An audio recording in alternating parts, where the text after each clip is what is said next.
इतनी conflicting death theories हैं। Indian government कहती है कि ये तो हार्ट पेशेंट थे, इनको हार्ट अटैक हुआ। फैमिली रिलेटिव्स कहते हैं नहीं, इनका मर्डर हुआ, इनको पॉइजन दिया गया ताशकंद के अंदर। मैं वो जगह पे गया हूँ ताशकंद में जहां पे इनका आज भी वो स्मारक है। वही 2 अक्टूबर को मैं उनके जन्म के दिन गया था, जिस दिन उनका जन्मदिन था, तो वहां फूल वूल हमने चढ़ाया, मैं खुद देख के आया वो जगह। लेकिन बाकी बहुत सारे व्यूज है। कुछ लोग कहते हैं रशियन इंटेलिजेंस केजीबी ने इनको मारा, कुछ कहते हैं अमेरिकन इंटेलिजेंस सीआईए ने इनको मारा। इतनी सारी कॉन्स्पिरेसी थ्योरीज हैं। कुछ कहते हैं ये इंडियन पॉलिटिकल कॉन्स्पिरेसी थी, किसी और को प्रधानमंत्री बनना था इसलिए उनको मरवा दिया गया। इतने सारे प्रश्न जिनका कोई उत्तर नहीं है। क्यों इनका शरीर जब वापस देश में आया तो वो काला और नीला पड़ चुका था पूरी तरह। हार्ट अटैक से तो शरीर काला नीला नहीं पड़ता है ना, इसका किसी के पास उत्तर नहीं है। इनका पोस्टमार्टम तक नहीं होने दिया गया। 10 जनवरी को जब इनके कमरे में इनका देहांत हुआ, उससे पहले इनके कमरे के अंदर बेल भी था और फोन भी था। प्रधानमंत्री के पास बेल होती है, वो घंटे बजाए उनका पीए भाग के आता है, उनके पास फोन होता है, रिस्पॉन्ड किया जाता है। पर जब 11 जनवरी को देखा तो उनके कमरे में ना तो उनके कमरे में बेल थी ना फोन था। और उनकी मृत्यु के समय में उनका फोन और उनकी घंटी कहां चली गई किसी को नहीं पता। हाँ, जिनकी मृत्यु हुई है वो कोई देश के आम नागरिक नहीं थे मेरे भाई, वो हमारे देश के सर्विंग प्राइम मिनिस्टर थे, जिसकी मृत्यु दूसरे देश में बहुत संदेहजनक स्थिति में हुई थी।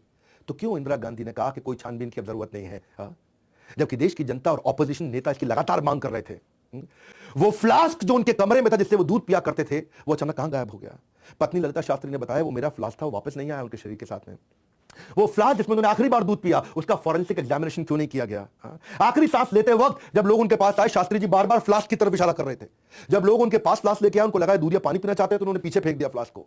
वो क्यों इशारा कर रहे थे बार बार उस फ्लास्क की तरफ। जब उनका पार्थिव शरीर भारत में आया, उनके चेहरे पे नीले और काले दाग देखने के बाद जब पूछा गया तो आनंद फानंद तो उनके चेहरे पे फटाफट चंदन मल दिया गया। क्यों आखिरी दर्शन के लिए उनके परिवार, उनके बीवी बच्चों को उनके पास नहीं जाने दिया। क्यों उनके शरीर को नहलाने के समय में दोनों बेटों को उनके पास नहीं आने दिया। बहुत सारे प्रश्न हैं। उनकी गर्दन के पास में छेद था जिसमें से खून निकल रहा था। उसके अलावा उनकी पेट पे भी कुछ सर्जिकल मार्क्स थे, निशान थे, जिसका किसी ने कोई जवाब नहीं दिया। सारे जितने चश्मदीद गवाते, हेल्पर, होटल स्टाफ, वहां पे जो डॉक्टर थे, सिक्योरिटी, कुक्स, आज तक कोई किसी ने कभी मीडिया में आके बात नहीं करी। क्यों किसी ने कोई बात नहीं करी आज तक। उनकी घटना के कुछ सालों के बाद केवल 2 ही चश्मदीद गवाह थे। एक थे डॉक्टर आर्यन चोक जो उनके पर्सनल फिजिशियन थे, और दूसरे थे रामनाथ, उनके अपने पीए। एक दफा जब एक कमेटी बिठाई गई और उन दोनों को कमेटी में आकर के अपना बयान देने के लिए कहा गया, उसी समय दोनों की अलग अलग जगह पे एक ट्रक के साथ एक्सीडेंट होकर मृत्यु हो गई। ये अचानक ही कैसे हो गया सब कुछ। टीएन कॉल जो समय भारत के एम्बेसडर थे, इनकी डेथ के बाद, प्रधानमंत्री की डेथ के बाद में उनका अचानक प्रमोशन हो गया। 30 दिन के अंदर उनका बड़ा प्रमोशन हो गया, उनके लिए ताली बजाई जा रही थी।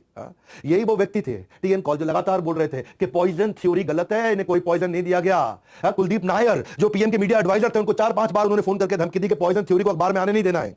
क्योंकि अच्छा, पूरी घटना के जो प्राइम सस्पेक्ट थे मोहम्मद जान, जो उनके रसोईया थे, वो उनके रसोईया नहीं थे, वो कॉल के रसोईया थे। लेकिन कॉल के रसोईया होने के बावजूद उस दिन, देहांत वाले दिन, उनकी डेथ के दिन का खाना और दूध इसी ने बनाया था। उसके बाद से वो कभी मिला क्यों नहीं आज तक। रशियन ऑफिशियल्स ने उसको, मोहम्मद जान को गिरफ्तार कर लिया, हमारी सरकार ने मोहम्मद जान को छुड़वा दिया। बोला नहीं, हम इसकी गारंटी लेते हैं, ईमानदार आदमी है। क्यों?